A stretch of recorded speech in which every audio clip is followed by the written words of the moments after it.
The title of my last video was James Harden is playing with fire, and he just got burnt. The NBA has officially fined James Harden $100,000 for his recent comments surrounding his public trade demand. Now, James Harden's salary is around $35 million, and I just did the math a minute ago. Him getting fined $100,000 is like a person making $50,000 a year getting fined $140,000. It's a parking ticket. So the reason this fine is significant is not because it actually bothers or terrifies somebody with as much money as James Harden has. It's because it sets a very strong precedent from the NBA for what it will tolerate from its players, from its stars in particular, moving forward. And just for a little bit more context as well, the NBA does not usually hand out $100,000 fines during the regular season and the playoffs when players fight on the court, when they call the official a bad word, when they push somebody in the stands. They get fined anywhere between $20,000 and $35,000. And when the NBA does hand out large fines, it is very rarely to players. So if you just Google the largest fines in NBA history, the majority of them have been towards either owners, executives, or teams. In NBA history, when players have been fined more than $100,000, it is very often for something egregious, like Latrell Sprewell, who hid the fact that he had an injury from his own team, which is a big no-no in the NBA. Now, I'm sure even though James Harden has endless amounts of money, nobody wants to get fined $100,000. And if he knew he was going to get fined, I highly doubt he would have made that same video that he made in China where he said Daryl Morey's a liar and all that stuff. And again, none of this surprises me. I said in my previous video that because of the climate created by Damian Lillard's very public trade demand to Miami and Miami only, the NBA is at its most heightened, cautious level with regards to the limits and boundaries of player empowerment. Now, it's important to dissect what exactly got James Harden in so much trouble because he has said a lot in the past few months. So let's read Adrian Wojnarowski's reporting. For the league's purposes on the fine, Harden's comments that he would never be part of an organization that included Morey played a bigger part in the fine, sources said. It touched on the league's rules concerning public trade demands. So in other words, James Harden publicly requesting to be traded from the Sixers. Is that against the NBA's rules? Not at all. James Harden calling Daryl Morey a liar. Is that what got him fined? It was not. You are allowed to call executives and owners and coaches and teammates bad words in the NBA. It's not the greatest idea for your ability to do business with those people moving forward, which is why players tend not to make public comments about executives and owners, but you're allowed to do it. What James Harden got fined for specifically was him saying, I will never be part of a team that Daryl Morey is a part of. And the problem is, his current contract states that he plays for the Philadelphia 76ers and Daryl Morey is the Sixers general manager. The first time I saw that Harden video of him calling Daryl Morey a liar, I thought his wording was very particular because he said, I will never be part of an organization that Daryl Morey is a part of. He did not say the 76ers. It actually sounded like from that video, he was trying to get Daryl Morey fired. That he's saying to the Sixers, hey, if you really want to keep me, you got to get rid of this guy. Because I publicly said already, I will not be part of the organization that he's a part of. I'm reminded a little bit of Michael Jordan and Jerry Krause.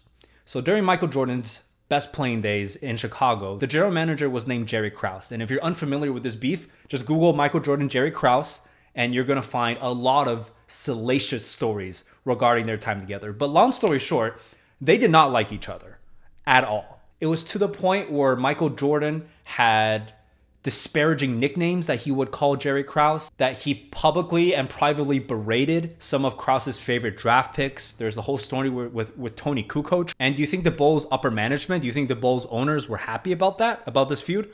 No, of course not. But they tolerated it because it was Michael Jordan and because they were winning championships. The problem for James Harden in this current situation is that he is not the best player on the Sixers. So the Sixers owner, the ownership group, I should say, probably heard these comments by Harden, and they understand what he's getting at, but they're looking at Harden, they're looking at his lackluster playoff performance this past year again, and they're saying, you really want me to fire my general manager for you? Daryl Morey, who at this point is a fairly seasoned general manager and has a pretty good track record. This is pure speculation on my part. I don't know how much of this conversation even gets had, at least like this transparently, but for the Sixers ownership, the people that Daryl Morey works for, my speculation is that they had some sort of conversation and they chose, hey, we're going to stick with Daryl Morey. And the thing is, if we're going to stick with Daryl Morey as our general manager, we cannot tolerate having James Harden out here calling him a liar. And so my speculation is that the Sixers ownership either directly or indirectly requested the NBA to launch this investigation into James Harden's conduct and push Adam Silver to find James Harden. Because let us remember, Adam Silver is not the owner of the NBA. Adam Silver is the commissioner. And so yes, Adam Silver technically works for everybody in the NBA. He has to handle everything that is of relevance. But the people that hired him and the people that technically pay his salary are the NBA owners. And so Adam Silver privately may not even believe that what the players are doing with regards to public trade demands is that damaging to the league. But the problem is, if he receives enough pressure from owners who are complaining about this problem, he has to resolve it. And I think what this fine shows us more than anything is that owners are fed up with this kind of talk from stars. There will always be, in every realm of professional sports, a tension between team and player. So it is always going to be a push and pull. I think the NBA in the last few years has been at an all-time high with regards to player empowerment.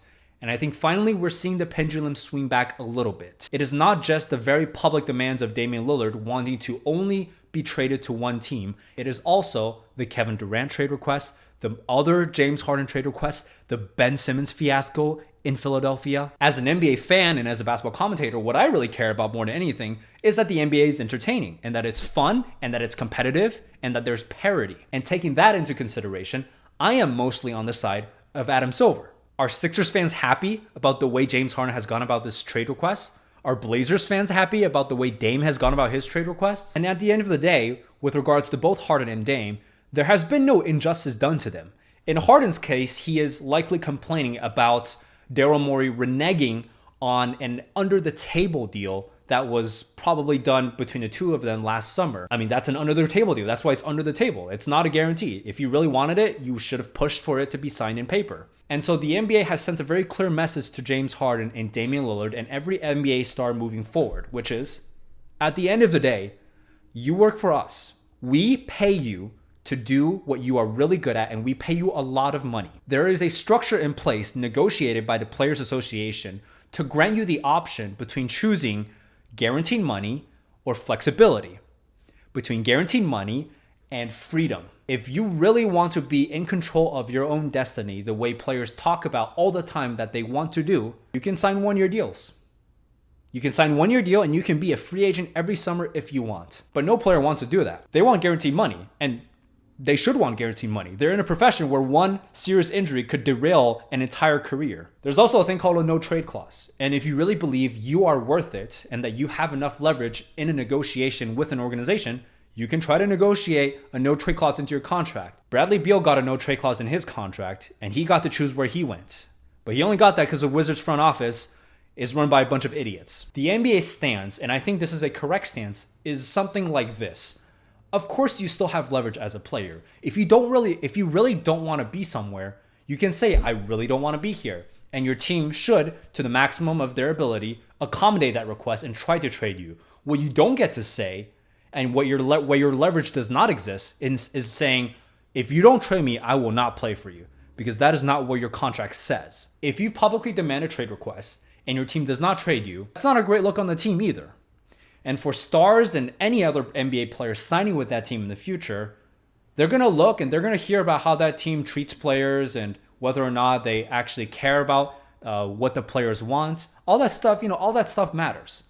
So that is really where the leverage is. And I suspect the next time a star NBA player demands a trade, we are not going to hear as many reports about them only wanting to play for one team. All right, well, those are all my thoughts. Thank you for watching. Have a nice day.